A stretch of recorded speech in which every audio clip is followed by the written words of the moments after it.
Hey, what's up, everybody? It's March 5th, 2019. It's time for this week's TNT Tuesday.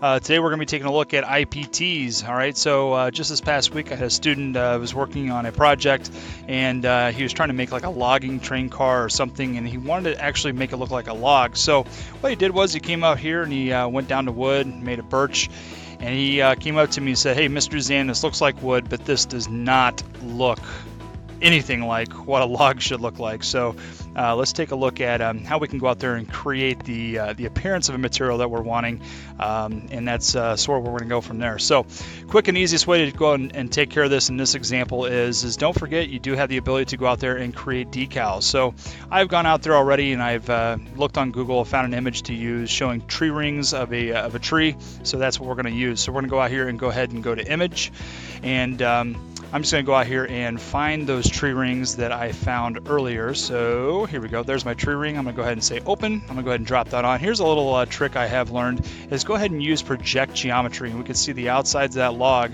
are now going to be out there for us to use. And now we can go ahead and, of course, we can rotate, we can scale, we can do whatever we want with that image. And now we can go ahead and just place that right on top of that object. I'm going to go ahead and just increase this a little bit, and I'm going to go ahead and get that centered. So there we go. We have our image to use. We can finish the sketch.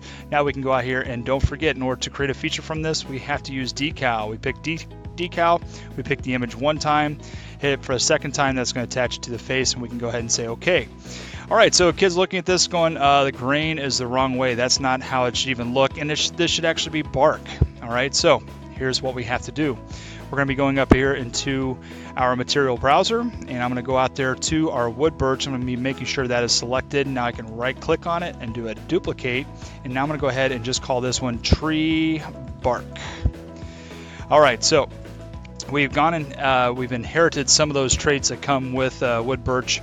I'm liking that, but the thing is my appearance is all wrong. So what I'm going to do is I'm going to come over here, and you're going to see a little pencil, and now we can go out there and edit that material. So I'm going to edit that, and I'm not going to be worrying about the identity or the physical traits. I'm just going to come in here to appearance.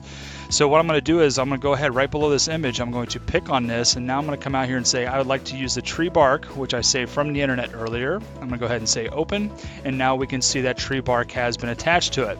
However, the scale is completely wrong, and the direction of that is going the wrong way. So all we have to do is come out here. Okay, we can go ahead and pick on this image, and when we pick on this image, we can see that we have the ability to rotate it. So I'm going to go ahead and go 90 degrees in this case. I'm going to pick out of that, and now we can see it's going in the right direction. And the last thing, all we have to do is come out here to our sample size, and now we can decrease that. So probably still a little bit large. I'm going to go down to my 2. There we go. But the smaller you go, the patterning and the tiling will start to happen. All right, so you have to sort of find that happy medium place, and it looks like 2.5 would probably work for us. Let's go with 2.5. Let's see what happens. Hey, it looks great. Okay, that's the tree bark I'm looking for. Okay, we'll go ahead and save the edits on that, and look at that. Now we have something that truly looks like a log just by using decal and going in there, duplicating, making some changes within the material browser. So there you go. That's this week's TNT Tuesday. Have a great week.